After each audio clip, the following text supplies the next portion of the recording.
Southern California, good afternoon, and welcome to another edition of the SoCal Supreme Sports Show. Today we have ourselves quite a show, as we have a lot to get to in the world of Southern California sports. As for starters, you're looking at me in the flesh, as we are debuting on StreamYard for the first time. Yes, the SoCal Supreme Sports Show is on StreamYard. Can you believe it? I certainly can. Well, let's get on into the sports, as UCLA softball unfortunately sees their season come to an end. Tough end for those gutty little boots, but they did oh so phenomenally. And UC Irvine, UC Santa Barbara, and San Diego also fell in the College World Series in the regional round. How did they fare against their opponents? But it wasn't all bad, as LAFC was able to get the win over Dallas FC. How good are the LAFC doing? And can they continue to do good? And the Lakers are rumored to have a head coach, but it's not even DJ Redick. It's actually Dan Hurley? Yes, DJ Hurley of Utah. What is he having in regards to the Lakers? And will he be able to fit with the Lakers? Also, the Angels actually swept the team? What? Who did they sweep? And how did the Dodgers do against the Pirates and the Rockies? All that and more here on the SoCal Supreme Sports Show. This is Teran Rodriguez bringing you another edition of the SoCal Supreme Sports Show in the flesh here on iSports Radio, your direct feed for all that is sports.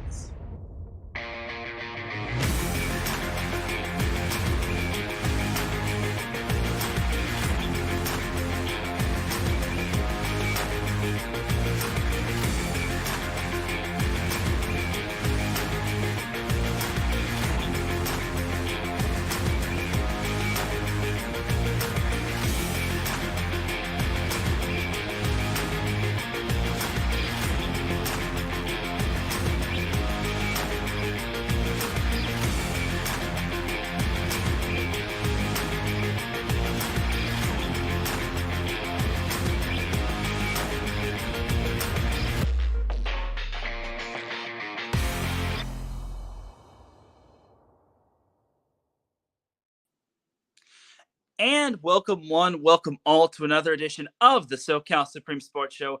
Thank you all for joining me on this beautiful Friday afternoon, Friday evening, Friday wherever you are listening from.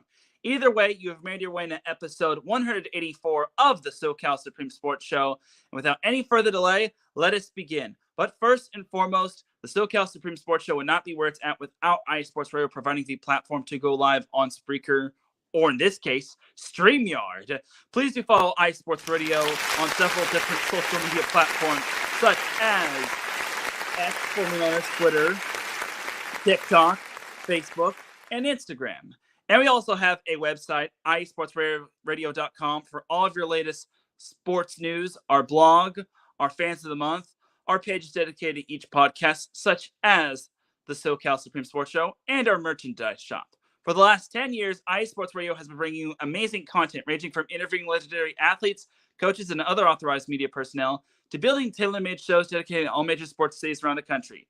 Thank you to everyone for all of your support and for making iSports Radio your direct feed for all that sports. Definitely check out all of our amazing shows on several different streaming platforms, such as Google Podcasts, Apple or Amazon Music, Audible, Castbox, Deezer, JioSaavn, iHeartRadio. The list goes on and on. And the way you can follow the SoCal Supreme Sports Show is on X, formerly known as Twitter, at SoCal Show ISR. And the way you can follow me, Teran Rodriguez, is on X, formerly known as Twitter, mainly, at Teran Rodriguez 1. And before we get on into the sports action, we also would like to have a word from our sponsors, the ones that help keep the lights on: Plant Jerky, Premium Brisket Beef Jerky, and Seal the Deal Wax Seals by Cecilia B. And with all that said and done, let us tell you all about Plant Jerky and Seal the Deal Wax Seals.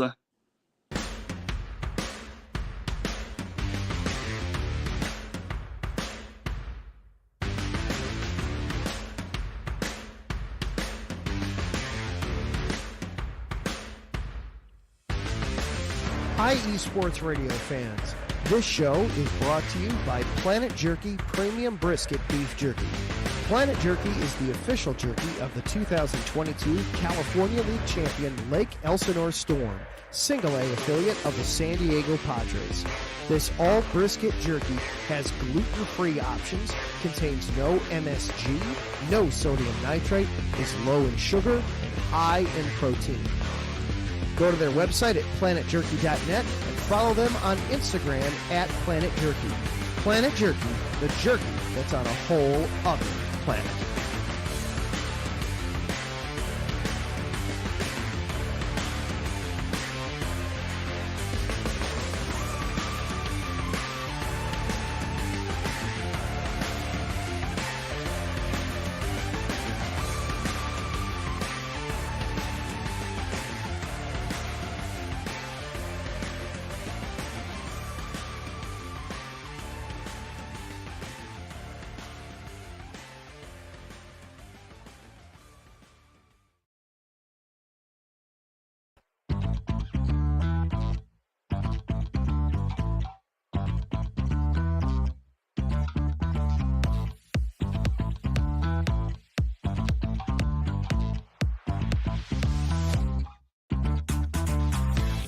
Hey there, IE Sports Radio fans. Be sure to check out our sponsor, Seal the Deal Wax Seals by Cecilia B. You just finished your very own wedding or baby shower invitations and you're looking for that extra special touch? Maybe you just wrote a letter to a relative or a friend and you want to add to their smile when they receive it.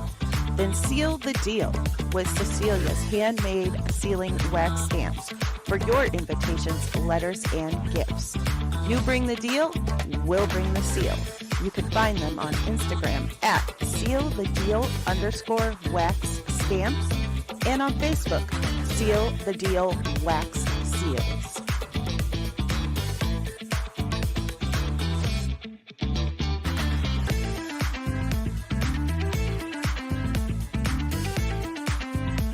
That's right, everybody.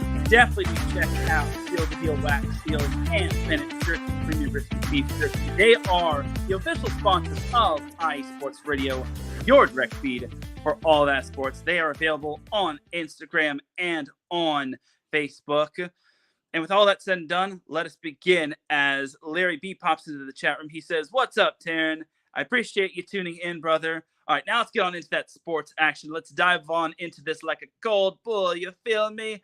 So let's discuss a little bit of some UCLA softball, as unfortunately for the Lady Bruins, they fell in the Women's College World Series, as they actually were deep into the heart of the College World Series. They're actually one win away from advancing, but they took on Oklahoma, and let's just say Oklahoma, they're a powerhouse for a reason, and they lost 1-0. And while this 1-0 wasn't too bad, they only mustered up 2 hits.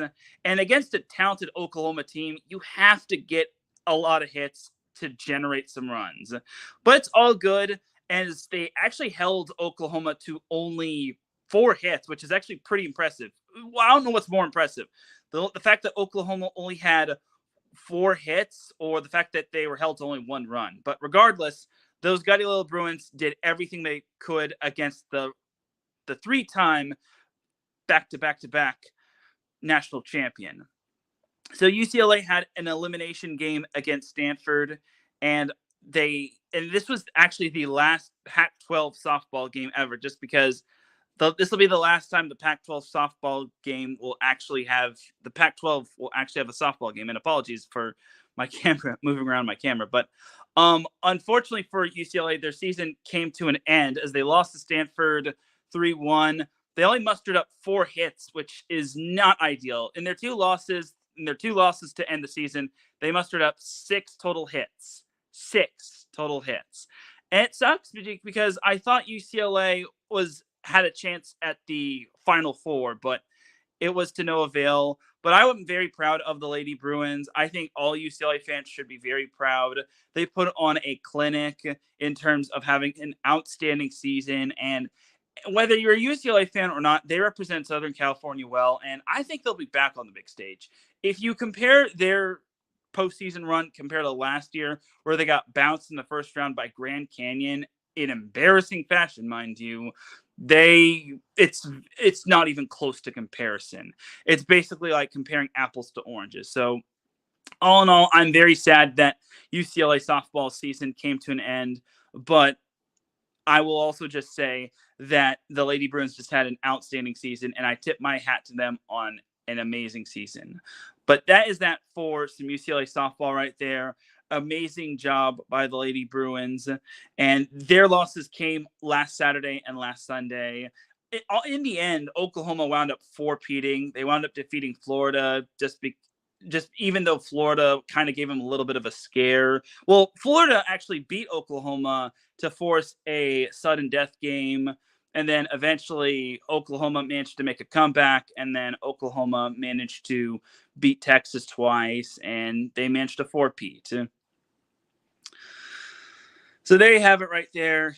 UCLA eventually lost to the eventual national champion Oklahoma. I know this is the SoCal Supreme Sports Show, but what can you do? All right, but that's that for some college softball. Before we get on into the next topic, I actually do want to pay tribute to Taylor Dawkins of Cal State Fullerton softball, as well as Bill Walton. So Taylor Dawkins actually passed away on Sunday. So Taylor Dawkins, if you don't know about Taylor Dawkins' story, she actually had liver cancer during her time with Cal State Fullerton's softball team.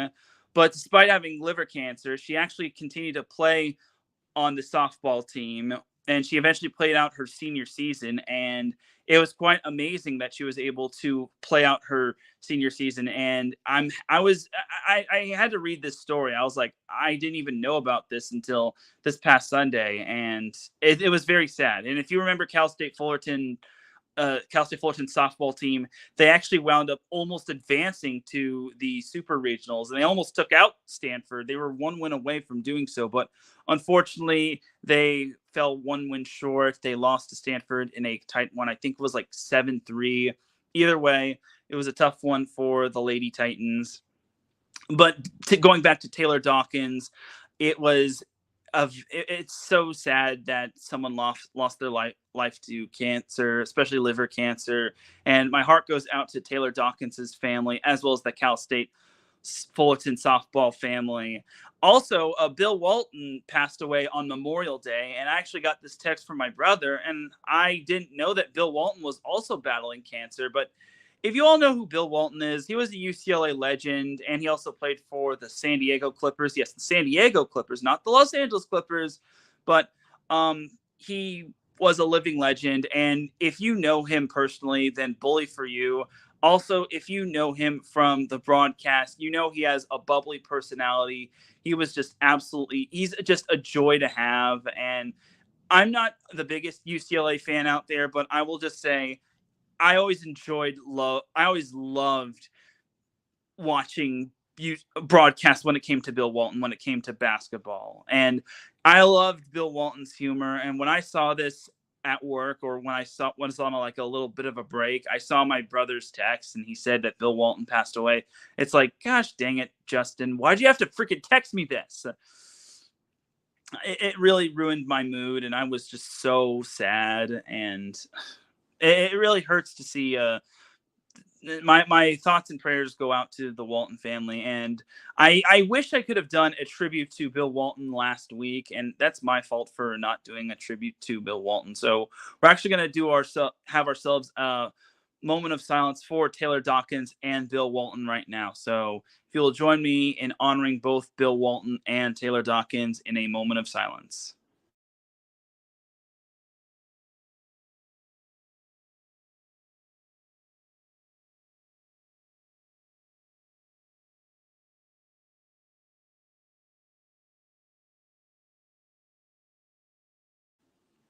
Thank you. May they rest in everlasting peace. And with all that said and done, let's get on into the next topic. So the next topic is the Men's College World Series, and that actually got underway last weekend with UC Irvine, University of San Diego, and UC Santa Barbara all participating in it. So Irvine was in its own regional as Irvine was in the Corvallis regional, while Santa Barbara hosted their own regional. They hosted the Santa Barbara regional, and San Diego was also in that same Santa Barbara regional. But unfortunately, the Anteaters, the Toreros, and the Gauchos all bowed out in the Men's College World Series, which is so unfortunate. So for the Gauchos, they actually wound up winning a game against Fresno State. They wound up winning by a score of 9-6, which was great and all. San Diego wasn't so lucky, as they actually wound up losing in 11 innings to Oregon. They wound up losing by 1 run. I think it was 7-5, 5-4. I'm sorry, 5-4. So they lost 5-4 to Oregon in 11 innings, and that was just such a tough loss for San Diego. They were pretty much in the thick of that game, and they actually had to come back. They actually belted a 3-run bomb in the 8th inning to make a 5-2 deficit to a 4-1 deficit into a 4-4 tie, and eventually force extra innings, only to see them lose, which was so tough. And then on elimination Saturday, San Diego was able to beat Fresno State, which was good. They beat them 7-5, but Santa Barbara lost to Oregon 2-1, which, man, Oregon, I'm just going to say, I don't know how Oregon was seeded a 3. Oregon is way better than a 3, especially when they're from a Power 5 conference. Like, the baseball committee is so questionable. I'm just going to say that right now. The baseball committee has some of the most questionable things in terms of like who they put in and what their seating is. Anyway, so Santa Barbara moved down into the elimination bracket, and then San Diego moved into the elimination bracket as well. They moved on while Fresno State is packing their bags and they're out of here. So San Diego and Santa Barbara faced one another in an elimination match, and this was my biggest fear.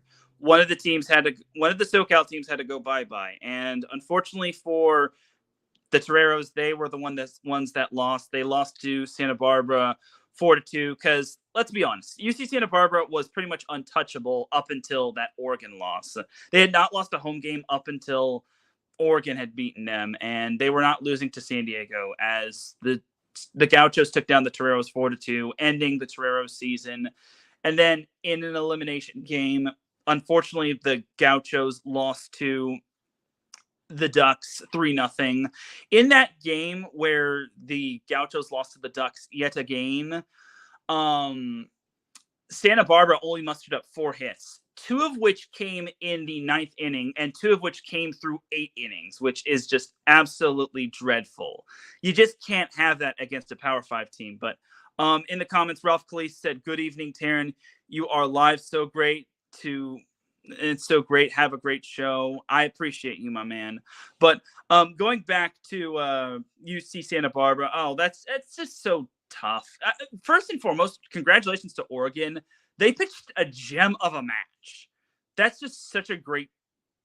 First and foremost, again, I don't understand how Oregon is a 3 seed, but I will just say they pitched a gem of a match. Well, multiple gems of matches against Santa Barbara, and they grinded one out against San Diego. So I can't take anything away from Oregon, no matter how much we hate them. Or, okay, hate's a little strong of a word, but no matter how much we dislike them, you can't take anything away from Oregon. Oregon really earned that one. So congratulations to Oregon on a amazing win, and good luck in the Super Regionals. Am I a little bitter that a 3 that isn't a 3 beat Santa Barbara, who was just on fire at home? Yes. Should Santa Barbara have advanced, and could Santa Barbara have advanced? Yes. Am I a little salty? Maybe. But for the Gauchos, they end the season 44-14, and San Diego ends the season 41-15. The good news is for the Gauchos is that they returned most of their players. They only had like 4 seniors, and they only honored one senior on their senior night, which was a hometown player. So all in all, for UC Santa Barbara's baseball team, I think they're going to be back sooner rather than later. So honestly, for the Gauchos, if you're a UC Santa Barbara baseball fan, do not hang your head low when it comes to the season. Hang your hat high on the Gauchos winning in a tough Big West Conference. The Big West Conference is so competitive because it's home to UC Santa Barbara. UC Irvine's always tough. Cal State Fullerton, even though they kind of had a down year, they were pretty tough. Hawaii, which, again, they got snubbed from that NCAA tournament. They are absolutely tough. They won 18 of their last 21, and they went 18-22 in their last 20 games. Long Beach State is pretty good. So the Big West is obviously good. The problem is that the Big West is only a 2-team conference that is going to be selected just because it's a non-Power 5. So there you have it right there.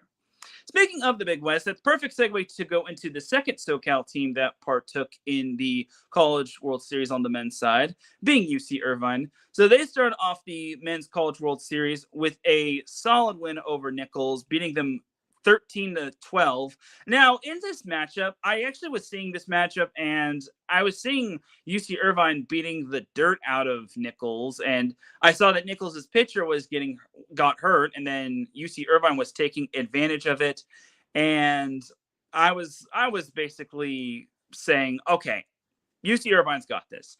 And then I saw Nichols was making a comeback, and then UC Irvine answered, and then I see UC Irvine is down. I'm like, what?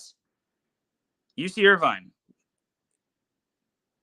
College World Series.exe has crashed. What are you doing? So I don't know what UC Irvine was doing, but I will just say they eventually had to win on a walk-off. So all in all for UC Irvine, it's a win. No matter how ugly it is, it's a win.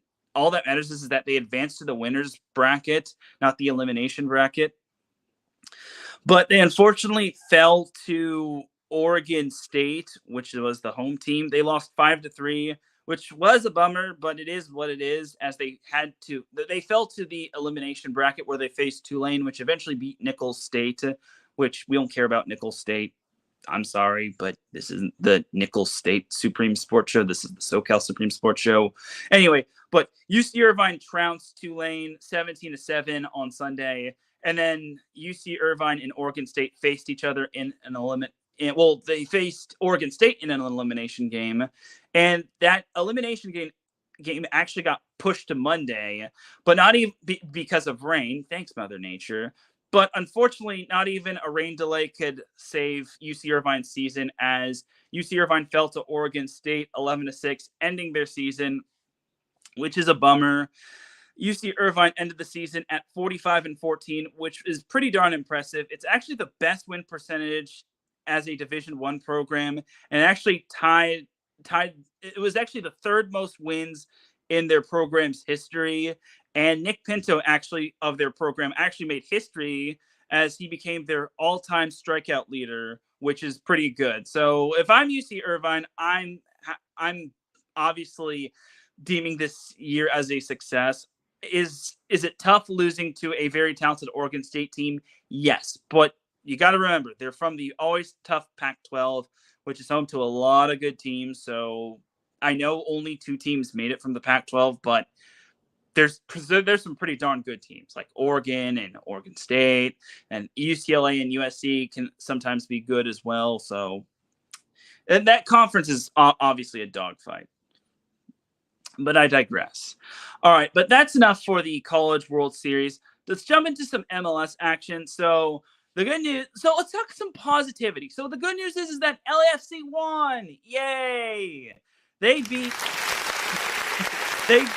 Dallas FC 1-0 to push their MLS winning streak to 5. But if you're talking about overall winning streaks, that actually is pushed to 7. So Dennis Bouanga scored in the 74th minute of the match to give LAFC the win, which is great stuff. And with the win, LAFC actually moved to second in the Western Conference, which is right behind Real Salt Lake. And LAFC doesn't play until June 15th when they play at Orlando City SC. So great job to LAFC. They were actually probably the only bright spot in SoCal this past week. So good job to LAFC. Now, you're probably wondering, well, what happened with the Galaxy, who was in second place? Well, the Galaxy kind of had a little bit of a tough one as they wound up losing to the Chicago Red Stars, losing 2-1. So they actually got off to such a good start as Ricard Puig scored early, and suddenly the Galaxy were up 1-0. It was looking pretty good until Chicago scored in the 32nd minute. And then eventually it was tied 1-1 at halftime. And then the 61st minute, Chicago scored again. And eventually that was the difference to help Chicago win the game, which, yeah, it eventually that loss actually halted the Galaxy's unbeaten streak at 6. Actually, as they actually went the entire month of May undefeated, which means that they didn't win. Well, they didn't lose. So, yeah, now they got to start a new unbeaten streak. And now they're actually down to 4th in the Western Conference. So now they're back to trailing semi-little brother LAFC. But honestly, the Galaxy are still big brother, in my opinion. I don't care what anyone says. The Galaxy are big brother until further notice. Anyway, so the Galaxy won't be back in action until they play on June 15th when they take on Patrick Mahomes' land. I mean, Sporting KC, when that'll be played at Dignity Health Sports Park, aka the former StubHub Center. Yes, I will still refer to Dignity Health Sports Park as StubHub Center. So don't forget about that. All right, but that's enough about some MLS talk. So good job to LAFC on winning, but not so good job to the Galaxy on losing. But it is what it is. At least the Galaxy are still in the top 4, and LAFC, they're still hot. And having won 7 straight matches, which includes their U.S. Open Cup, that's still pretty darn good. But I guess if you want to take away the U.S. Open Cup matches, they've won 5 in a row, but it is what it is. All right, and then for the NWSL, Wave FC and Angel City FC are back at home or are back in action this week. Wave FC is actually back in action tonight as they take on the first place Orlando Pride, while Angel City is back at it tomorrow when they host New York/New Jersey Gotham FC. So they've had themselves a little bit of a hiatus, but they are back in action tonight and tomorrow. And that's pretty much that for the NWSL portion of the show. I know it's a little bit of a brief portion, but that's pretty much that regarding the NWSL. So we're going to take ourselves a quick little commercial break. When we come back, we're going to discuss a little bit of WNBA action as the Sparks continue to struggle. We're going to discuss a little bit of some MLB action with the Angels, Padres, and Dodgers. We'll discuss a little bit of some Lakers news, and we have the Dum Dum of the Week. So keep it locked here. You are listening to the SoCal Supreme Sports Show here on IA Sports Radio, your direct feed for all that sports. We'll be right back after this.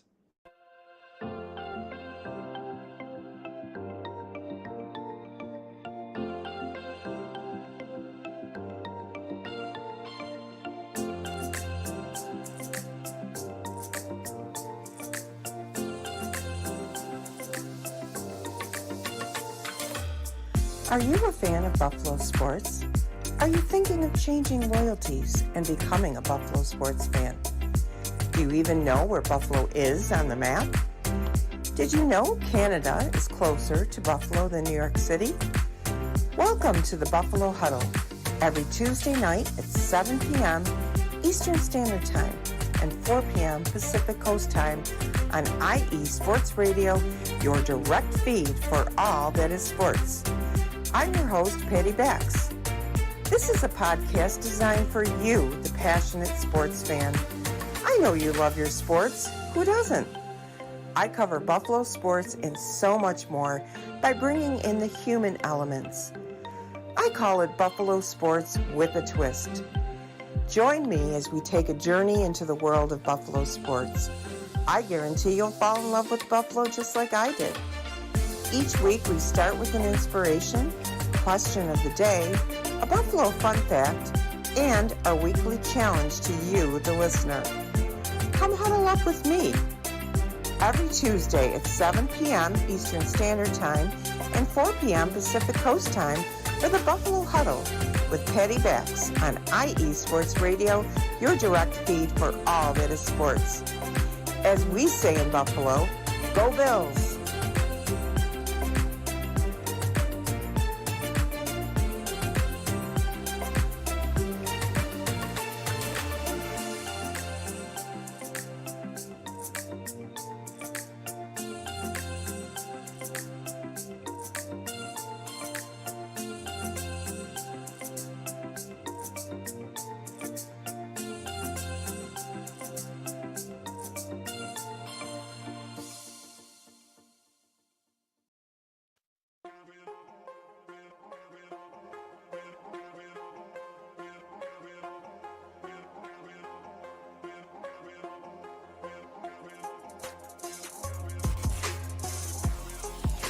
Hello, ladies and sinners. Hello, sports fans around the world.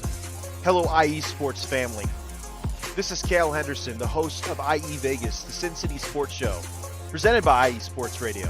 If you folks are interested in sports in the Vegas area, if you're wanting to have a blast for 1 hour, every Tuesday night from 7 p.m. Pacific Standard Time to 8 p.m. Pacific Standard Time, this is a show built for the Vegas sports fans, where we feature the Las Vegas Raiders, the Las Vegas Golden Knights, the Las Vegas Aces, and the University of Las Vegas, Nevada Rebels. Hopefully, fingers crossed, MLB team coming soon. Either way, if you folks are looking to have a blast for 1 hour each and every week, tune in Tuesday, 7 p.m. Pacific Standard Time to 8 p.m. Pacific Standard Time. If you folks are interested in Vegas sports news, go to our Twitter at SinCities_IESR, and you can speak with me, the host, Cale Henderson, at Cale_Henderson on Twitter at any time. Be happy to reply. Always willing to reach out to our fans. Again, the Sin City Sports Show, presented by IE Sports Radio, your direct feed for all that is sports. Back with segment number 2 of the SoCal Supreme Sports Show here on IE Sports Radio, your direct feed for all that is sports. Definitely check out all of our amazing shows, such as Sin City Sports with Cale Henderson, the Buffalo Huddle with Patty Bax, and even my other show, Set Point. With all that said and done, let's get on into the second half of the show. By the way, when it came to the College World Series, you all remember when I went on that little tangent last week about a certain team that should not have made the tournament, but actually did. Well, that same team actually advanced, which really makes my blood boil. I don't know if there's a blood boiling effect or a boiling water effect, but I'm not going to get on into it just because y'all know who I talked about last week. If you didn't listen to the SoCal Supreme Sports Show, go back, listen to the tail end of the show. You'll know who I got angry at and what I got angry at. You won't want to miss that little angry tangent. Anyway, so second half of the show, just because all the SoCal teams are pretty much gone in the Men's College World Series. All right, so let's discuss the Sparks, as it has not been easy sledding for those poor little Sparks, as they actually started off the Commissioner's Cup on the wrong foot, as they wound up losing to the Phoenix Mercury in Phoenix on Sunday, 87-68, and didn't get any better as they wound up losing to the Minnesota Lynx 86-62. And I feel so bad for this one player, as Diarca Hammy. She was the only player in double digits in those two games, as she had 23 points against the Mercury and 17 points against the Minnesota Lynx. As it's just been such tough sledding for the Sparks, as it's so tough. I get it. They have a young team. I get it. They blew up their entire roster, and I've had so much, I think animosity is the word, but it's just so mind-blowing to see them still struggle. Not even Cameron Brink is having a solid rookie campaign as of this point. But I get it. The Mercury obviously have Diana Taurasi, and then Minnesota is having themselves a great start to the season. So in terms of the Commissioner's Cup, the Sparks are actually back at it tonight when they host the Dallas Wings. And then Sunday, they also host the Las Vegas Aces. And then Tuesday, the Sparks head up to Seattle to take on the Storm. So obviously, it's been a tough week for the Sparks. It does not get easier just because the Wings are pretty solid. The Aces, we all know how talented the Aces are. And the Storm, they're pretty solid as well, especially since that's going to be a road game. Next Friday, the Sparks won't have another Commissioner's Cup game. They'll be back on their standard schedule. So let's be honest, the Commissioner's Cup isn't really all that really to write home about. So there you go. All right, but that's that for the Sparks and their struggle bus adventures. So let's jump to a little I was about to say MLS. MLB. So this past week, you're about to find out something really, really, really, really, really mind-blowing. The Angels swept the Padres. So bear in mind, so the Angels, before the Angels swept the Padres, they actually got swept by the Mariners. They lost 5-4 on Friday. They lost 9-0 on Saturday. Ouch. And this was in Seattle, mind you. And then on Sunday, they lost 5-1. So OUCH for the Angels. I get it. The Mariners are first place in the division while the Angels are last place in the division. But the entire division straight up stinks. And they straight up stinks, and stunks. But the Angels against the Padres.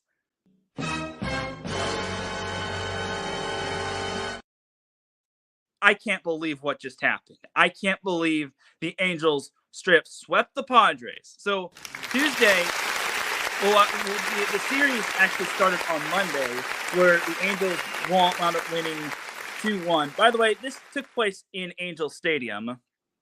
And then Tuesday, the Angels wound up winning 4-2. And then Wednesday, the Angels pulled off a hard-fought win, winning that one 3-2.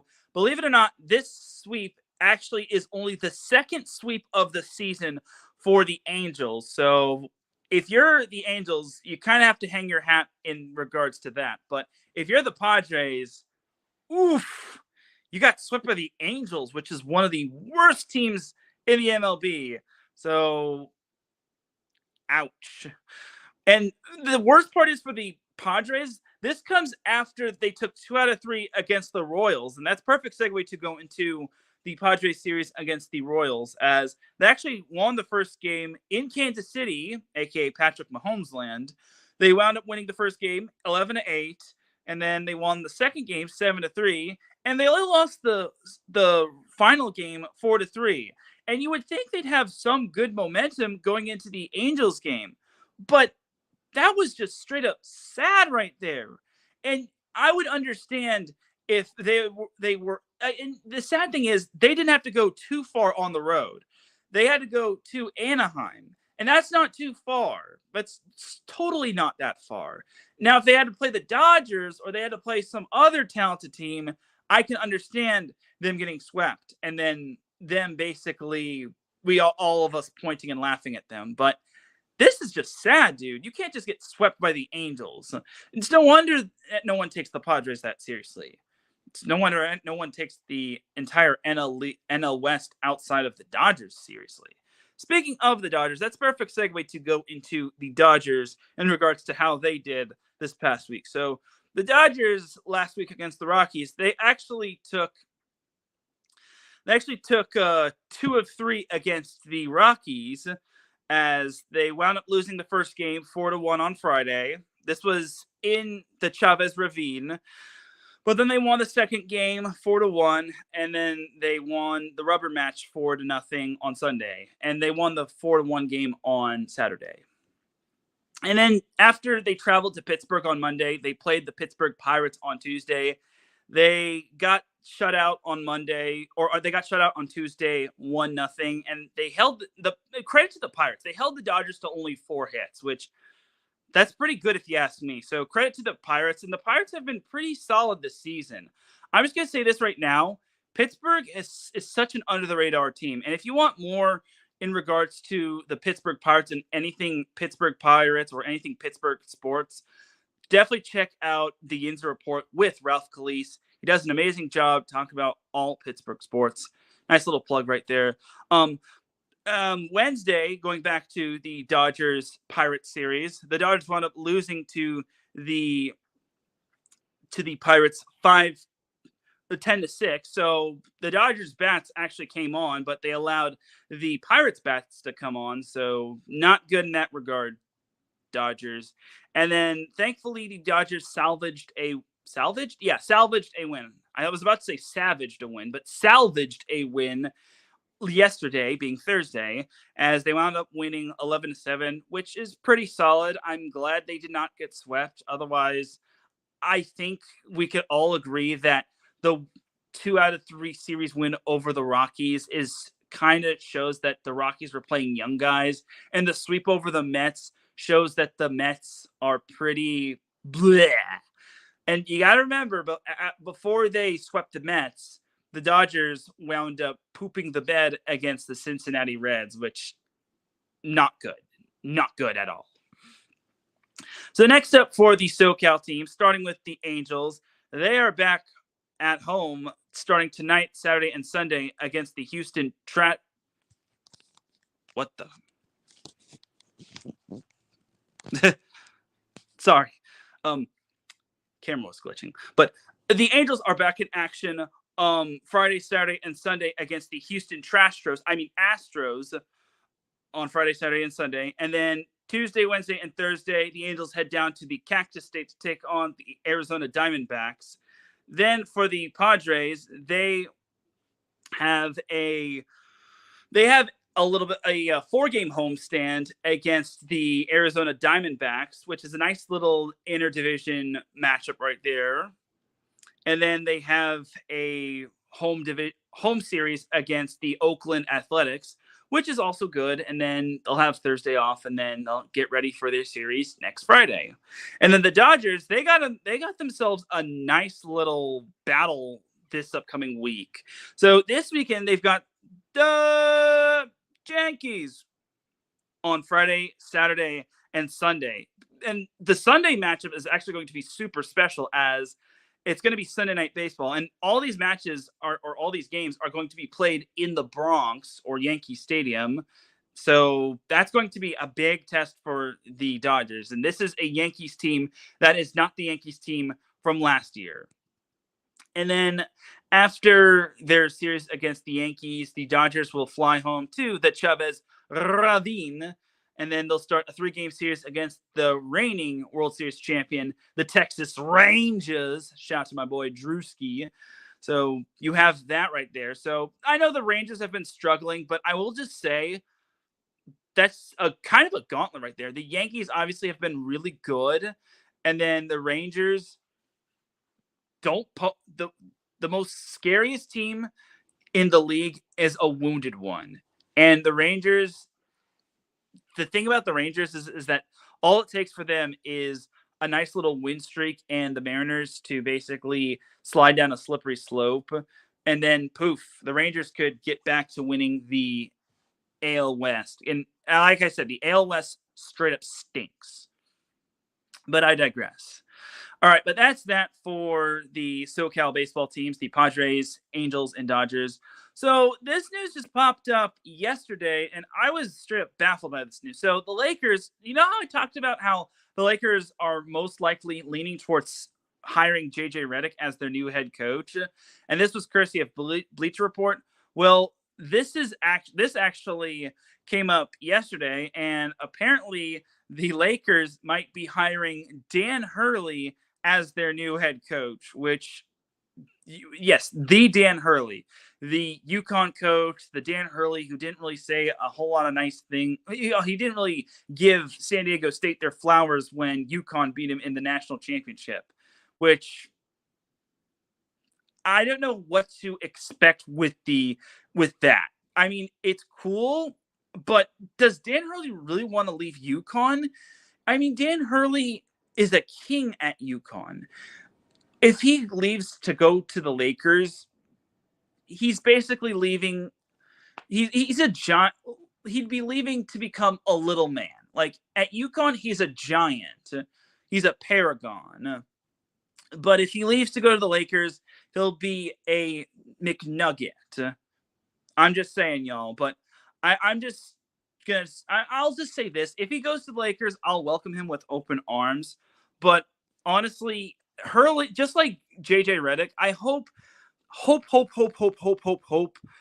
Dan Hurley can bring a strong coaching staff, just like Frank Vogel did when he came to the Los Angeles Lakers and brought home a championship back in 2020. Yes, that is still a legit title. So all in all, for Dan Hurley to the Lakers, I wouldn't mind it, but I just don't believe it for anything in that regard. I just don't see Dan Hurley leaving UConn just because UConn has a chance to three-peat. And remember, they won back-to-back national championships, which was pretty darn impressive if you ask me. So Dan Hurley leaving UConn, where he is a king, just to become a little mini pygmy tyrant, I guess, it just does not make any sense. It would just seem weird if you ask me. But by all means, whatever. It just feels weird it would just feel weird seeing Dan Hurley to the Lakers. And does Dan Hurley want to go from the East Coast all the way back to the West Coast? I know he had a stint with Arizona, but does he want to go from Massachusetts to California, Southern California? I don't know. So we'll see. But I wouldn't mind Dan Hurley to the Lakers, but I will just say it's still a time will tell process. But that's going to do it for the little bit of Laker news right there. I just thought it was something really, really fascinating right there. I thought it was rather interesting to say the least. So it's quite interesting, but I just hope this isn't like fake news. I saw someone with a troll Dan Hurley account saying I'm leaving UConn to go to the Lakers. I sniffed that one out ASAP. That was not remotely close to a real Dan Hurley account. But that's going to do it for that little bit of Lakers news. So before we get on out of here, we have to go over the dum-dum of the week. So the dum-dum of the week basically is an award I like to give out to. So I'm not going to have the standard, you are so dumb, you are really, really dumb, for real sound effect. Unfortunately, that's going to be off the table for this week, but we have other new sound effects since I am now on StreamYard. So no one is safe from this award. Anybody can get this award, and I promise you I will not hold back. So I actually have two Dum Dums of the Week award, or two Dum Dum of the Week awards. So the first one I have to give out to is to myself. So this is actually for two reasons. The first one is because, well, for starters, I forgot to pay tribute to Bill Walton. And I actually said I'm going to pay tribute to Bill Walton on the SoCal Supreme Sports Show. And lo and behold, I did not pay tribute to Bill Walton, which, God, I can't believe I broke that promise. If my mom was listening, she would be oh so disappointed in me for breaking a promise. And then another reason why I'm naming myself as Dum Dum of the Week is because I forgot to hit the music when I was doing set point, when I was doing my outro, when I basically said, I'm about to dip like a banana in chocolate. You feel me? And then apparently my music was not playing, even though I clearly hit play. It just wasn't playing. Yeah. Wah, wah, wah, wah. And unfortunately, it just wasn't playing and so there was just silence of me saying, thank you everyone for tuning in to Set Point. So, and listening back to it, it's like, uh-oh. So, yeah. So that's why I'm Dum Dum of the Week. I really, really, really, really, really feel silly. And I know it's just minor things, but not paying tribute to Bill Walton, that was a big no-no, especially since I promised that. So I got to take full responsibility of that. So I give myself the first dumb of the week, and yeah. You're so dumb. You're really dumb. For real.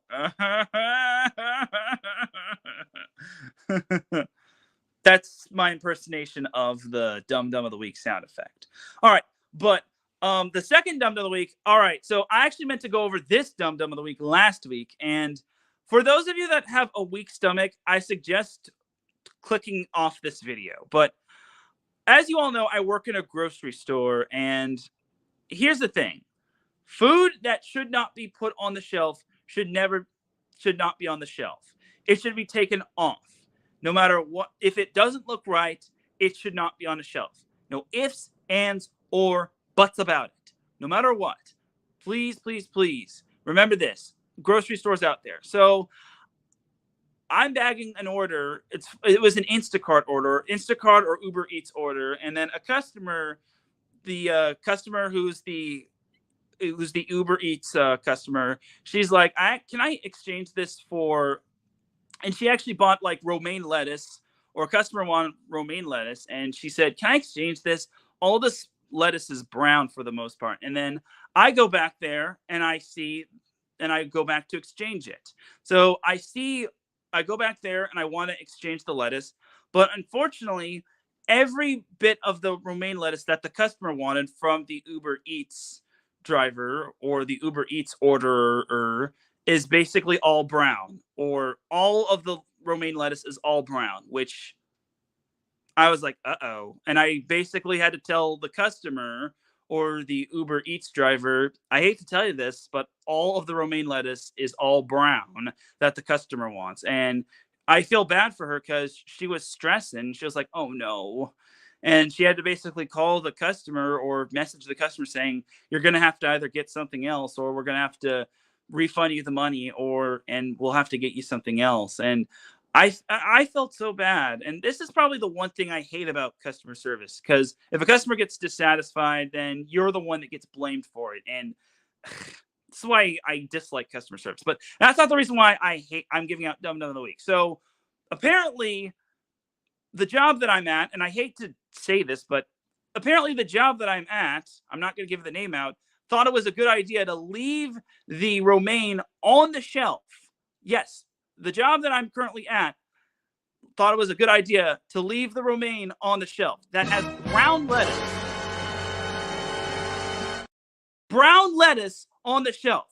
You cannot leave brown lettuce on the shelf. You will get somebody sick, and you probably won't kill somebody, but you will get somebody sick. You will contaminate somebody. Absolutely unacceptable. And the romaine lettuce that had brown lettuce on there was left on the shelf for an hour. And the produce manager didn't do anything about it. And I think another supervisor just said, we're going to have to leave it on the shelf. It's like, no. It's like, we got to take this off the shelf. And I just couldn't. I had to do something. It was still on the shelf after 2 hours. And I had to tell a supervisor, we can't leave this on the shelf. Someone can get sick from this. Is this acceptable? And then she said, yeah, you could take it off. It's like, finally, logic, choir singing. But let me just tell you, anything that looks bad on a shelf should not be sold. I don't care what it is. I don't care if it's low on stock. Like that could basically get a store shut down, or anything of that sort shut down. I'm sorry, but that's just unacceptable. You just can't have that malpractice right there. That's just absolutely terrible right there. You just can't sell bad stuff to customers because, number one, it's unprofessional. Number two, you could get somebody sick or, heaven forbid, kill somebody. And number three, no one would want to pay that. And number four, what if a health inspector comes in and discovers that? I could be out of a job, for goodness sake. So where is the logic? So I know I'm over-exaggerating, but that is dumb of the week worthy, and then some. It's not even dumb. It's just logic. I'm sorry. And if the said employer is straight up watching this, I'm sorry, but it's just no. I'm sorry. I'm so sorry, but your dumb of the week. No ifs, ands, or buts about it. You're so dumb. You're really, really dumb. For real. Though ain't nobody laughing if somebody eats that brown lettuce. Don't worry. One day we'll get that Kawhi Leonard and dumb of the week sound effect implemented. One day we will. But that's going to do it for this week's episode of the SoCal Supreme Sports Show. Ladies and gentlemen, it's time to get on out of here because we got to make way for another show, being the Sports Couple Perspective. You dig? Thank you, everyone, for tuning in to the SoCal Supreme Sports Show. I really do appreciate everybody tuning in. If you listen live, I appreciate you. If you listen on the playback, I appreciate you. If you listen at work, I appreciate you. If you listen at any time, any place, anywhere, I appreciate you. I really enjoyed my StreamYard debut. It was really fun. I really enjoyed being back on StreamYard. It was fun. Fun fact, I actually did do StreamYard when it came to set point, but it was a complete disaster. If you go back onto the iSports Radio archives, you will find it and you might burn your eyes out. So there's that right there. But I really do appreciate everybody tuning in to the re-debut of myself doing StreamYard and the debut of the SoCal Supreme Sports Show's StreamYard debut. I'll more than likely be doing StreamYard in the near future. I am very appreciative of this, and I gotta thank Larry G for allowing me to do StreamYard. It's much appreciated. Definitely check out Set Point, which is when I'll be back. Probably on StreamYard, but time will tell. For everyone here at iSports, this is Teran Rodriguez signing off. Have yourself a great rest of the week. Enjoy the SoCal sports action. Enjoy the weekend. Don't buy brown lettuce. If you see brown lettuce, inform your grocery managers and whatnot. And if it's hot, put on sunscreen. Don't be like me who got sunburns. I will see you all Monday for Set Point. Have a great rest of the weekend. And remember, SoCal is for SoCal. Hey!